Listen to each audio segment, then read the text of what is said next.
A paz, irmãos, tudo bem?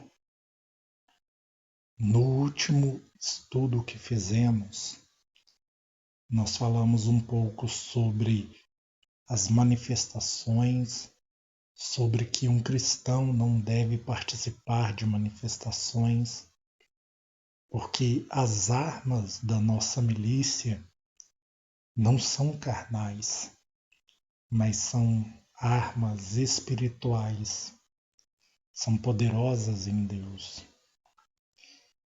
E são nessas armas que nós devemos nos aperfeiçoar. Muitas vezes nós queremos nos aperfeiçoar no conhecimento do mundo, queremos nos aperfeiçoar na força do braço, nos aperfeiçoar em coisas que dizem respeito a coisas da carne e não a coisas do espírito.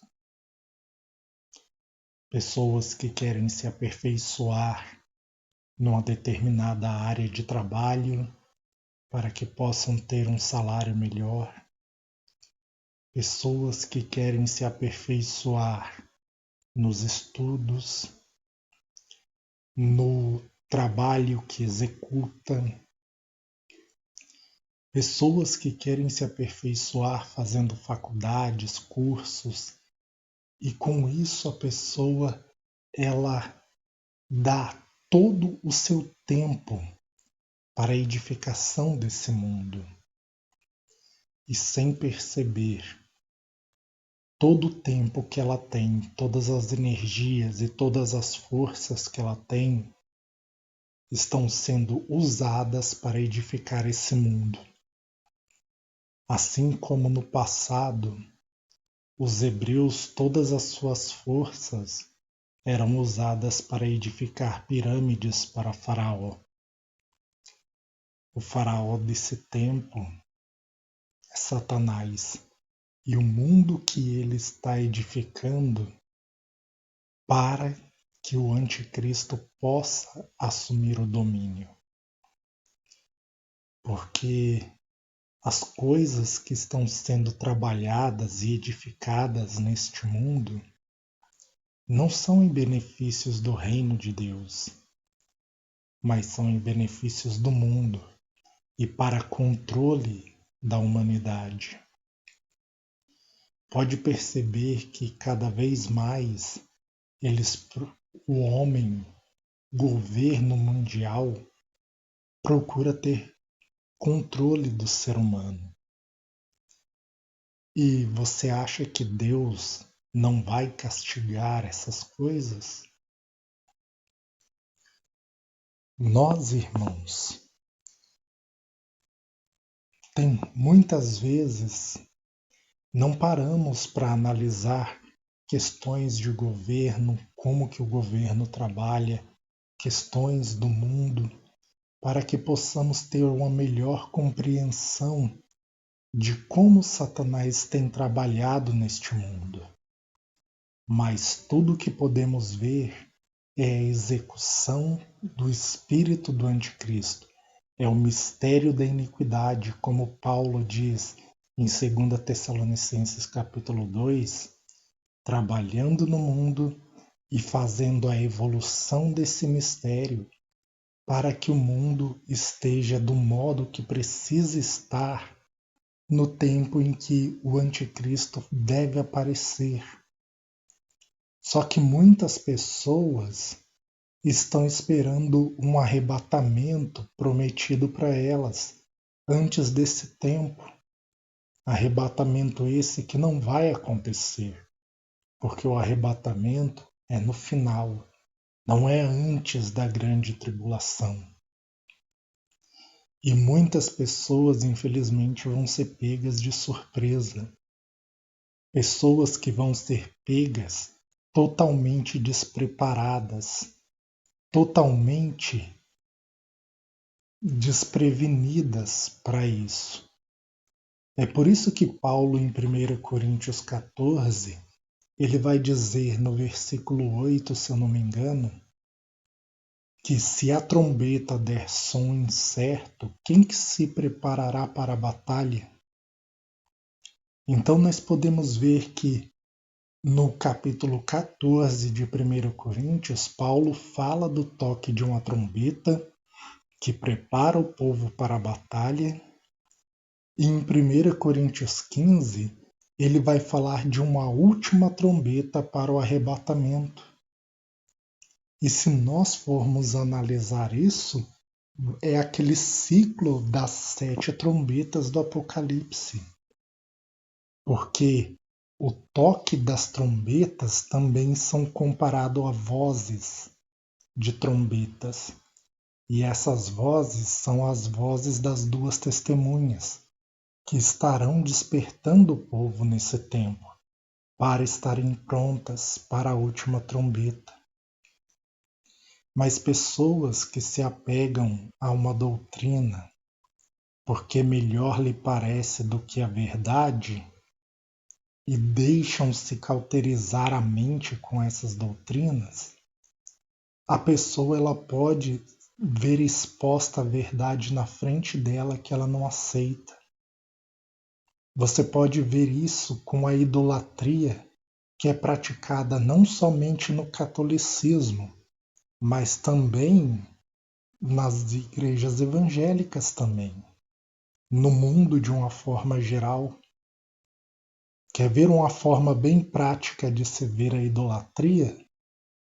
Nós podemos ver isso com relação à nação brasileira, com a pátria. Até mesmo no hino do Brasil nós podemos ver isso.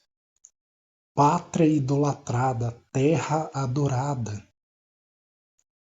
Então vejam que é uma nação que se torna idólatra.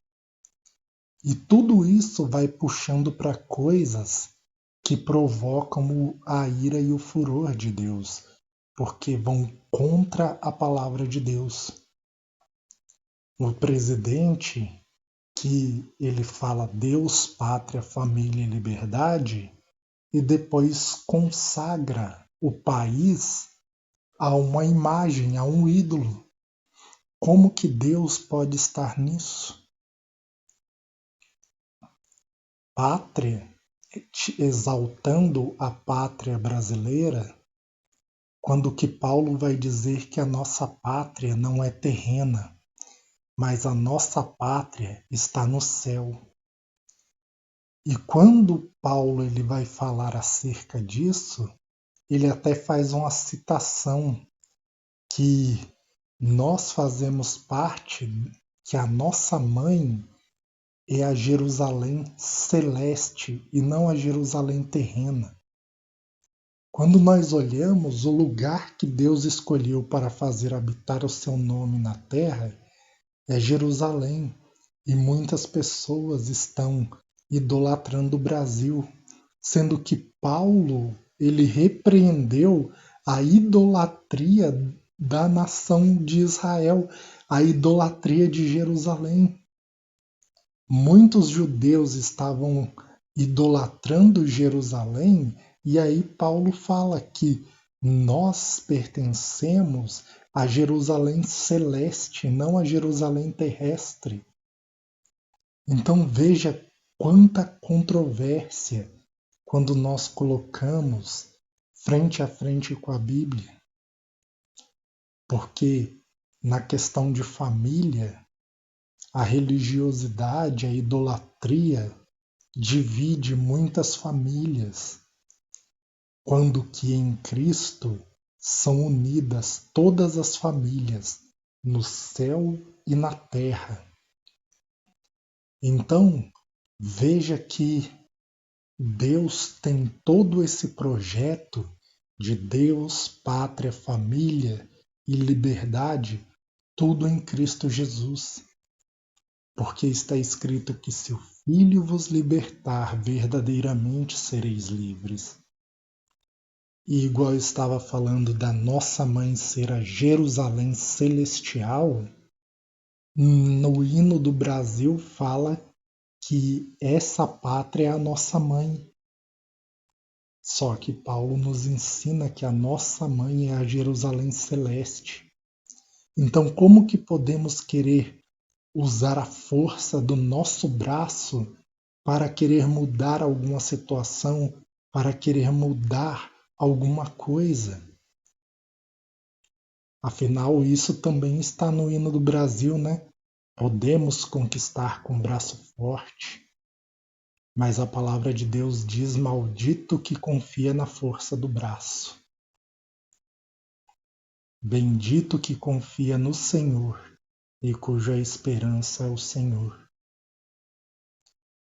Então veja, irmãos, tudo isso. Então Deus não permitiria castigo? Deus não infligiria castigo quanto a isso?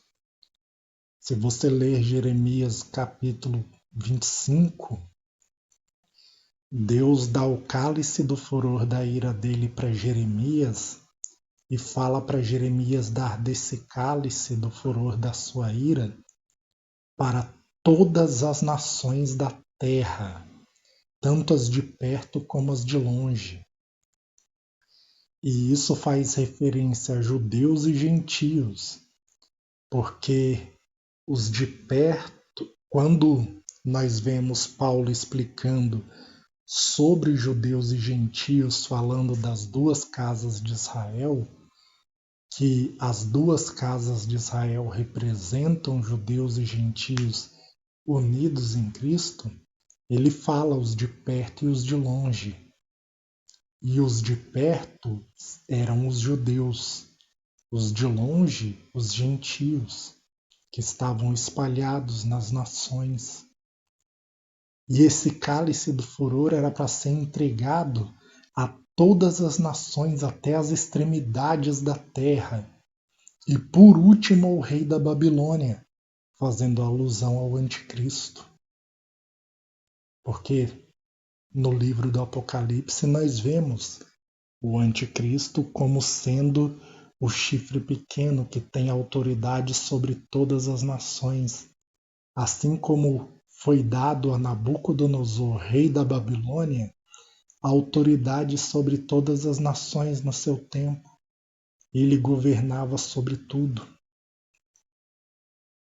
E aí Deus vai falar no capítulo 25 com Jeremias: se alguma das nações não quiser beber deste cálice, diga: tereis de beber, porque eu começo a infligir castigo por Jerusalém, onde fiz habitar o meu nome, e vós não bebereis?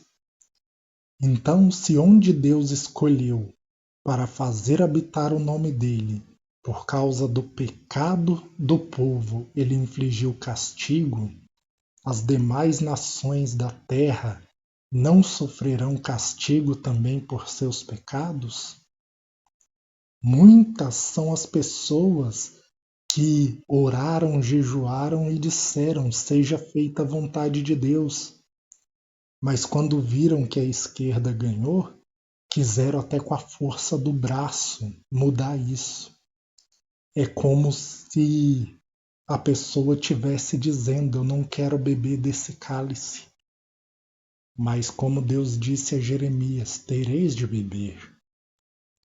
Irmãos, por que é muito importante nós nos revestirmos das armas espirituais e nos fortalecermos nelas? Por causa que nenhum de nós, eu não desejo que a nação brasileira fique como a Venezuela, por exemplo, como que tem acontecido na Argentina, na Nicarágua. Eu não desejo essas coisas. Mas as profecias bíblicas nos ensinam que em todas as nações ocorrerá coisas piores do que tem acontecido nesses países. A forma como temos visto a Venezuela hoje, a fome, a pobreza que tem na Venezuela, nós vamos ver pelo menos 10 vezes mais em todas as nações, não somente em um país ou outro. Isso quando chegar o tempo. Não estou dizendo que o tempo já é agora, mas desde já temos que nos preparar. Temos que ver a importância que é nos revestirmos da armadura de Deus, para estarmos capacitados para o dia mau. E depois de termos vencido tudo, permanecer inabaláveis. Lembra que Deus disse que vai fazer abalar os céus e a terra? Mas aqueles que se revestem da sua armadura, esses não serão abalados. E o dia mau, sim, são dias difíceis que nós enfrentamos hoje. Porém, irmãos, nós temos que ter plena consciência que o verdadeiro dia mau é a grande tribulação, e é através das armaduras de Deus que nós vamos resistir a este dia. Então, vamos fazer uma leitura aqui em Efésios 6, a partir do versículo 10, que diz assim: Quanto ao mais, sede fortalecidos no Senhor e na força do seu poder. Revesti-vos de toda a armadura de Deus, para poderdes ficar firmes contra as ciladas do diabo.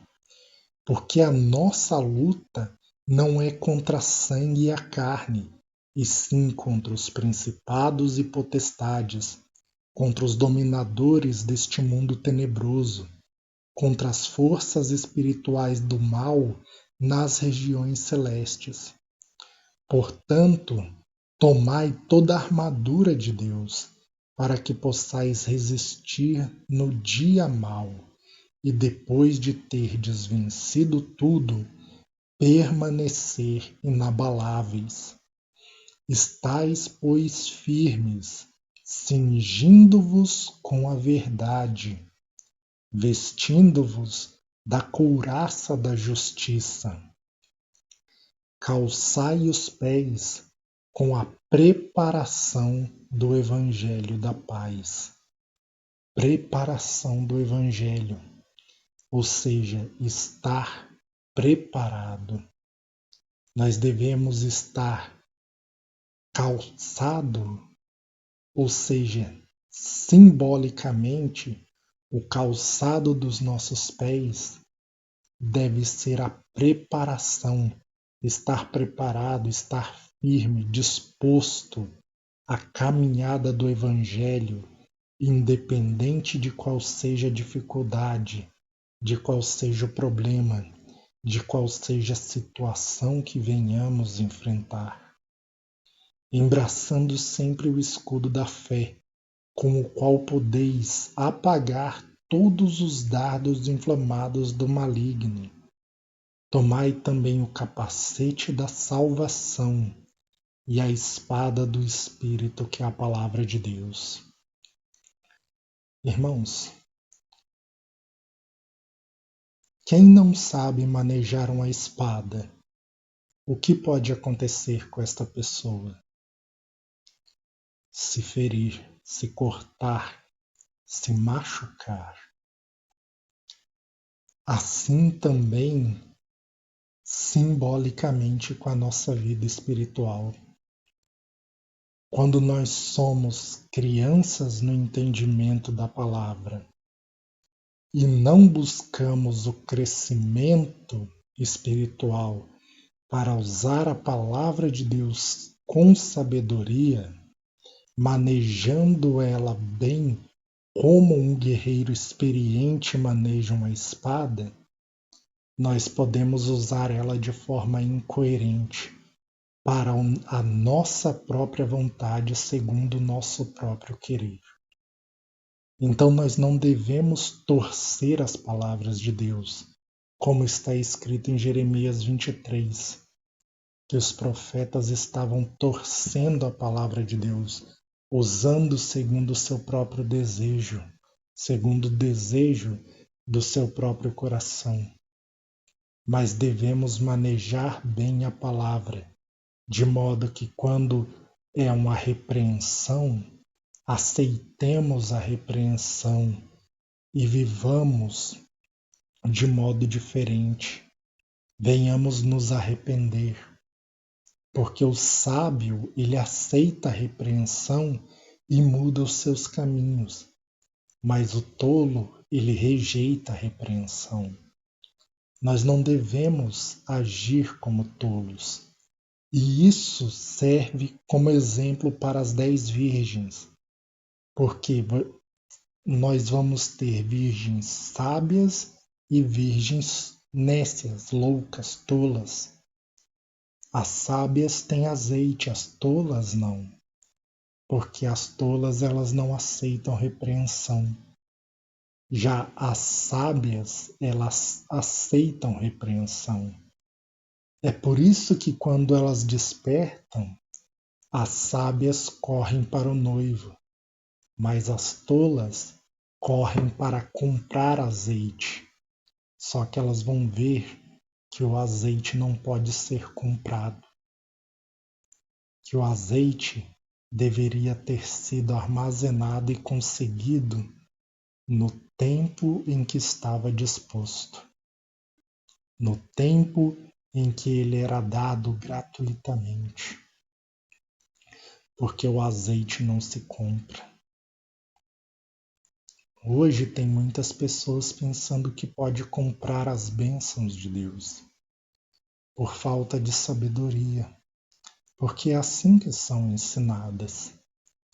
A pessoa, o pregador diz, você não está negociando com Deus, não. Só que ele fala, ao mesmo tempo que ele diz que a pessoa não está negociando com Deus, a pessoa só vai ser abençoada se ela fizer aquela oferta. E quem não tem condição de fazer aquela oferta? Não precisa ser abençoado? Não precisa receber o toque do Senhor? Então veja quantas incoerências. Por isso que o Senhor, ele vai dizer, não puniria eu nação como esta? Então, irmãos, nós precisamos atentar para isso. E aí, continuando, diz, com toda oração e súplica. Aqui faz parte da armadura de Deus, porque é através da oração e súplica, orando em todo tempo no Espírito, e para isto vigiando com perseverança e súplica por todos os santos. É dessa forma que nós vamos cada vez mais nos revestir das armas espirituais, das armas que são poderosas em Deus, na prática da justiça, da verdade não somente segundo os homens, mas da verdade num modo geral, da verdade do Evangelho, da justiça do Evangelho e justiça de fazer o bem diante dos homens. As armaduras de Deus, nós podemos encontrar elas em vários textos bíblicos e nós podemos fazer pesquisas acerca disso. Em outro vídeo eu quero falar mais detalhes sobre elas. Então, para esse vídeo não ficar muito longo, eu estarei encerrando ele aqui. Caso você não seja inscrito no canal, por favor inscreva-se, deixe o seu like e compartilhe para que mais vidas possam ser edificadas em Cristo Jesus, nosso Senhor. Que Deus abençoe a todos e fiquem na paz do Senhor Jesus Cristo. Amém.